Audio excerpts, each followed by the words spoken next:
Most people who get in trouble in the woods aren't doing anything overly reckless.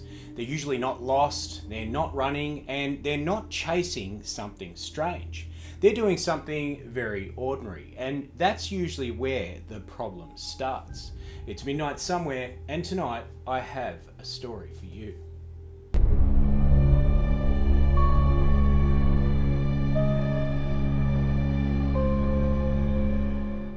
Now, this encounter was shared with me by one of my followers, and he lives on a property that borders forest land in the Appalachian Mountains. He didn't ask for his name to be used, he didn't offer proof, and he didn't try to over-explain what had happened to him. He simply wrote it down the way that he remembered it, and as something that didn't make sense at the time, and to this day still doesn't. Now, Tim lives on a small property at the edge of the forest. Not remote, just quiet. And the kind of place where the trees aren't something you visit, they're just there, bordering around Tim's property. Most evenings follow the same pattern for Tim. Work finishes late in the afternoon. The animals get fed, the fences are checked, and small jobs are done before the light begins to fail. And by the time the sun dips behind the tree line, the day feels nice and complete, and walking has become part of Tim's routine. A familiar trail that runs just inside the forest, just behind the property line, and it's wide enough to follow without thinking, clear enough that you would never ever feel lost. And Tim has walked that trail dozens of times.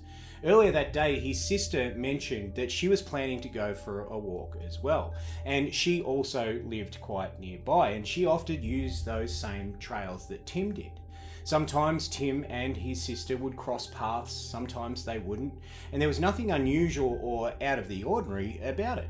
So when Tim finished work a little earlier than usual that evening, the decision came very easily, and he would take his normal walk. And if his sister was out there, they would meet somewhere along that trail. The light was already starting to fade when he stepped into the forest. Not dark, just a little muted. And the trail was still visible beneath his feet. Packed earth from years of wear and tear and use, and the trees stood far enough apart that the space felt nice and open. He followed the path the way that he normally would, and that's when he heard his name. Not shouted, not rushed, just spoken clearly in his sister's voice. He stopped, and at first there was no fear, only recognition for his sister's voice. And the voice came from a little bit further up the trail and slightly off to the right. Now, the tone was nice and casual, the same way that somebody sounds when they expect you to already be nearby. And Tim, without thinking, just answered like he normally would, "Yeah." And he noticed that his voice carried a little bit further than what he expected.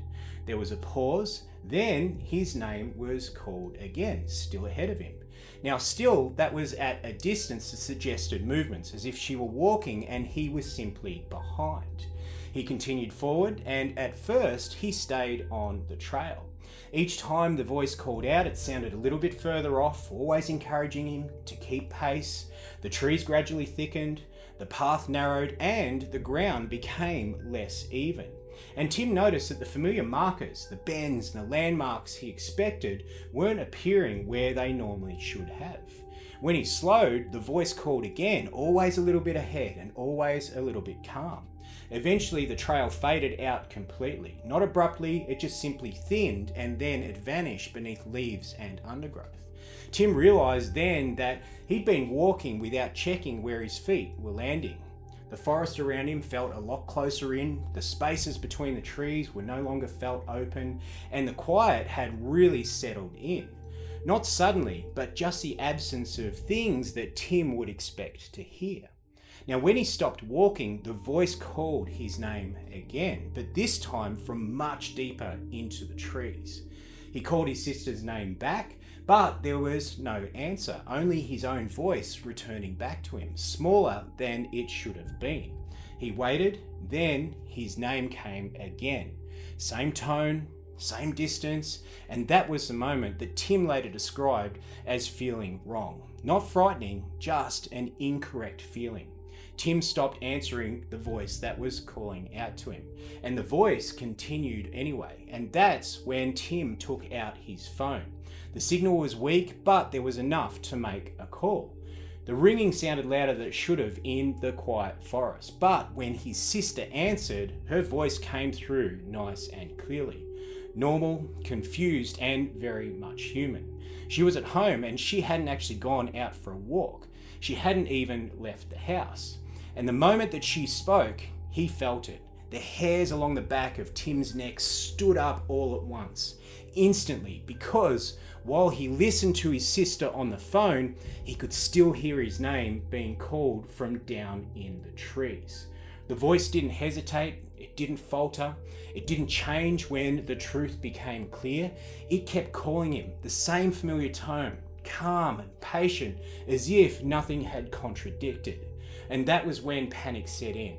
Not in the kind that makes you scream or run, the kind that tightens your chest and makes your body feel heavy, the kind that comes when something you can't explain knows something that it shouldn't. Tim realised then that whatever was calling him wasn't guessing.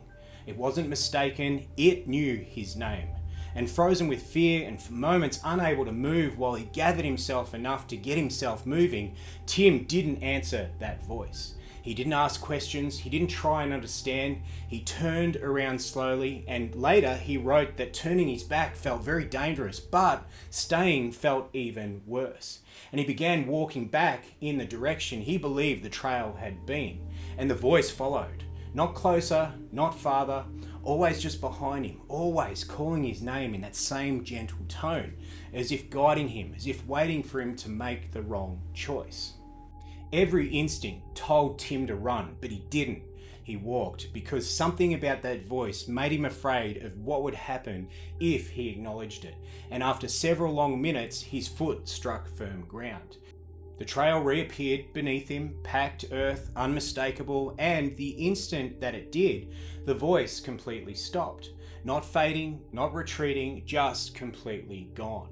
The silence that followed felt different. Relief came first, then the realization that whatever had been calling him had known exactly how far to follow and also too where to stop. Tim reached the edge of the property shortly after, the lights were on and nothing looked disturbed. He stayed on the phone with his sister until he was inside, and he never ever told her what had actually happened. And he never returned to that part of the forest. The account ends without any sort of explanation. No theory offered, only a single written line beneath the rest. Whatever was calling me didn't need me to answer. It already knew who I was and knew my name. There are warnings that people give quietly in the Appalachian Mountains. Don't wander off trails you know, don't follow sounds that you can't place, and don't answer when somebody calls you from somewhere that you can't see them. They don't explain the last one, they don't have to. Until next time, I'll see you at midnight.